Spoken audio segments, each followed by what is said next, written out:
আসসালামু আলাইকুম। বাহিরে প্রচুর পরিমাণে বৃষ্টি হচ্ছে। আর এই বৃষ্টির ভিতর যদি মজাদার রেসিপি নেহারি করা যায় তাহলে তো জমেই যাবে। গরুর পায়া বলেন, নলা বলেন বা নেহারি বলেন। আর আমাদের দেশে বলা হয়ে থাকে কিন্তু গরুর পায়া। এই গরুর পায়াটা কিন্তু টুকরো টুকরো করে নিয়েছি আর ছোট ছোট টুকরো করে নিয়েছি। গরুর পায়াটা কিন্তু অনেক বড় ছিল আর অনেক বেশি পরিমাণে এর মাংসটা হয়েছিল। এবার মেরিনেট করে নেব। এর ওপর দিয়ে দিলাম আস্ত পেঁয়াজ আর কুচি করে রাখা পেঁয়াজ, কারণ নেহারি সেদ্ধর সাথে সাথে পেঁয়াজগুলোও গলে যাবে। আদা রসুনের পেস্ট 2 চামচ আর পরিমাণ মতন লবণ, 1.5 চামচ লবণ দিয়ে দিলাম। এখানে 2 চামচ মরিচের গুঁড়ি দিলাম আর 1 চামচ হলুদের গুঁড়ি। এগুলো ভালোভাবে মাখিয়ে নেব একসাথে। আর এর উপর দিয়ে দিয়ে দিলাম জিরের গুঁড়ি আর গরম মশলার গুঁড়ি। জিরের গুঁড়ি 1 চামচ, গরম মশলার গুঁড়িও 1 চামচ। আর দিয়ে দিলাম গোটা গরম মশলা। এবার উপর দিয়ে দিয়ে দিলাম গরুর মাংসের মশলা, রাঁধুনি গরুর মাংসের মশলা দিয়ে দিলাম 2 চামচ। এরপর এর উপর দিয়ে দিয়ে দেব সরিষার তেল। এখানে 1 কাপ সরিষার তেল কিন্তু আমি দিয়েছি। 1 কাপে একটু বেশি লাগবে না, কারণ প্রচুর পরিমাণে তেল এই নেহারি থেকে বা গরুর পায়া থেকে বের হয়ে থাকে। এবারে এই মেরিনেট করে রেখে দেব 1.5 ঘন্টা। আর 1.5 ঘন্টা পর দেখুন কত সুন্দর হয়ে গেছে।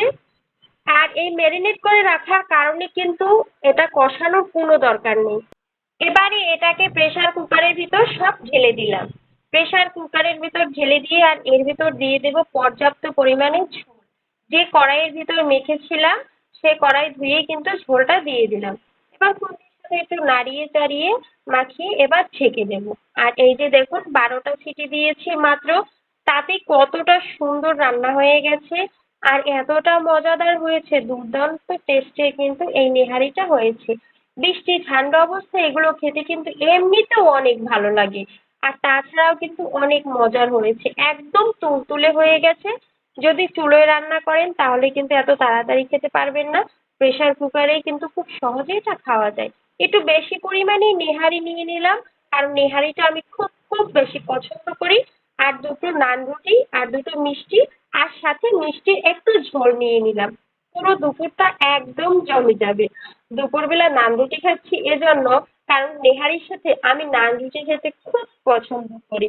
আজকের ভিডিওর কোনো অংশ যদি আপনাদের ভালো লেগে থাকে তাহলে অবশ্যই একটা লাইক দেবেন, কমেন্ট করে জানাবেন। আর এভাবে নিত্য নতুন ভিডিও পেতে চাইলে প্লিজ প্লিজ প্লিজ আমার চ্যানেলটিকে সাবস্ক্রাইব করে দিতে পারেন। দেখেছেন কতটা নরম হয়েছে, একদম তুলতুলে। কোনো বেশি চাবানোর দরকার নেই, মুখে দেবেন ব্যাস পেটে চলে যাবে। খুব স্বাদের হয়েছে। এবারে সহজ পদ্ধতিতে কিন্তু প্রেসার কুকারে নেহারি রান্না করে নিতে পারেন। আজকের জন্য এই পর্যন্তই। আল্লাহ হাফেজ।